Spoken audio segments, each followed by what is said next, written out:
Alors bonjour, je suis Monique Posé, députée fédérale de Repentigny pour le Bloc québécois et j'ai été élue pour la première fois en 2015.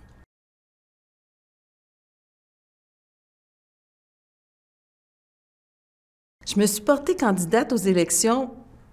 J'avais pas vraiment d'idée, je dois vous dire. Ça ne faisait pas du tout partie de ce que je vais penser faire de ma retraite. Alors, j'ai été à la retraite pendant 1 an et là, le Bloc québécois m'a demandé de me présenter aux élections de 2015. Alors, j'ai dit non 3 fois. Alors, ils ont insisté pendant des mois et finalement, bon, la 4e fois, j'ai fait comme OK, je vais tenter l'expérience, ça va être une expérience pour moi, et puis bon, voilà, ça se rajoutera à ma vie. Et je ne pensais pas être élue, mais pas du tout, parce qu'à cette époque-là, en 2015, le Bloc était vraiment pas très fort.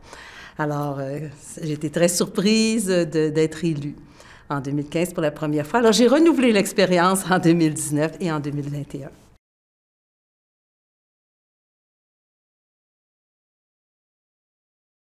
Je vous dirais que ma plus grande fierté en tant que députée, c'est qu'en 2018, j'ai gagné un prix. Alors, il y a le magazine L'Actualité qui donne des prix et moi, j'ai eu celui de la députée la plus conviviale. Alors, d'abord, au début, j'étais bien étonnée. Je me suis dit, mais c'est pas les gens du Bloc québécois qui ont voté pour moi. Là, on était seulement 10. Alors, ça veut dire que tous les gens d'autres partis ont reconnu que j'étais capable de travailler finalement avec tout le monde dans une certaine harmonie et hors, dans le fond, des processus juste de partis politiques. Alors, j'ai été très heureuse de ça, très fière, je dois dire.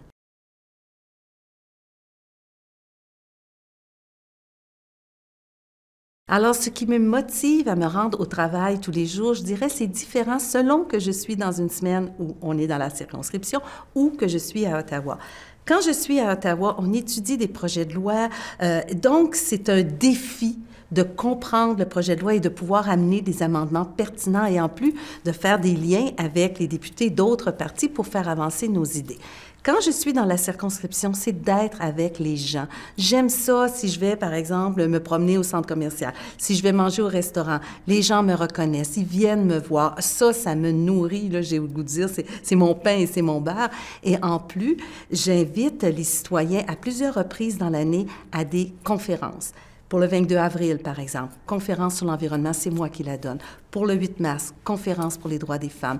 Pour la fête nationale, conférence sur les intérêts du Québec. Alors ça, c'est vraiment... oui, je me lève tous les matins en me disant, oui, on continue, c'est intéressant.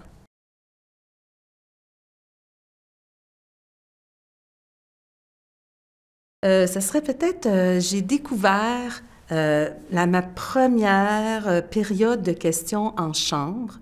Alors, moi, je mets mon oreillette et je suis prête à écouter les questions, à écouter les réponses. Mais non, il n'y a pas de réponse. Les gens crient, les gens hurlent, ça tapoche. Moi, j'étais enseignante, là, dans ma classe, c'était quand même assez tranquille. Mais là, c'était pas ça. Alors ça, j'ai été vraiment étonnée. Puis j'avais le goût de faire comme avec mes élèves. Tch, tch, tch, là. Je veux entendre, moi, les réponses. Mais non, ça m'a un peu sidérée, je dirais.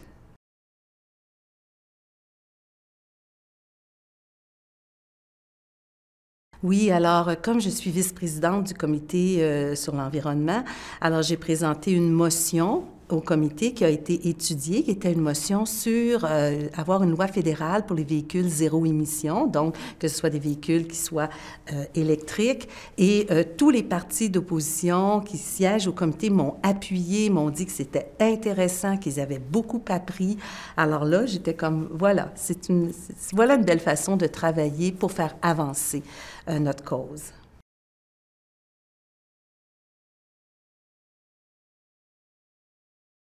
Je vous dirais que le plus grand défi auquel la démocratie est confrontée, c'est le mode de scrutin. Tant qu'on ne changera pas le mode de scrutin, c'est très difficile. Les partis d'opposition, actuellement, par exemple, demandent une enquête sur l'ingérence chinoise. Tous les partis d'opposition sont unis, mais le gouvernement qui malgré tout est minoritaire, nous dit non. Alors, c'est quoi la démocratie alors que le gouvernement est élu minoritaire et il est élu avec même pas 50% de la population? Alors, il y a un défi démocratique là et il faut absolument que les gens fassent des pressions pour changer notre mode de scrutin pour qu'il soit plus représentatif de la population.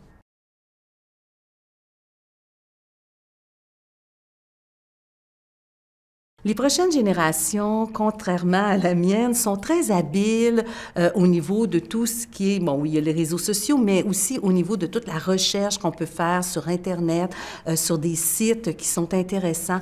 Et moi, je pense que ça peut être une force pour la nouvelle génération pour, je pense, découvrir peut-être des choses, découvrir, je pense aux médecins, bon, découvrir de nouvelles sources pour être capable de vaincre des maladies.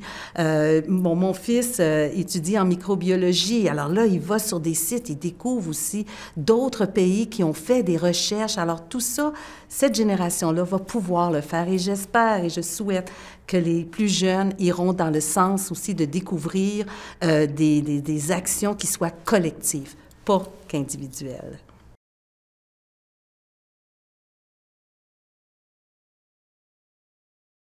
Alors, quand j'avais 16 ans, quel est le conseil que je pourrais penser que j'aurais pu me donner?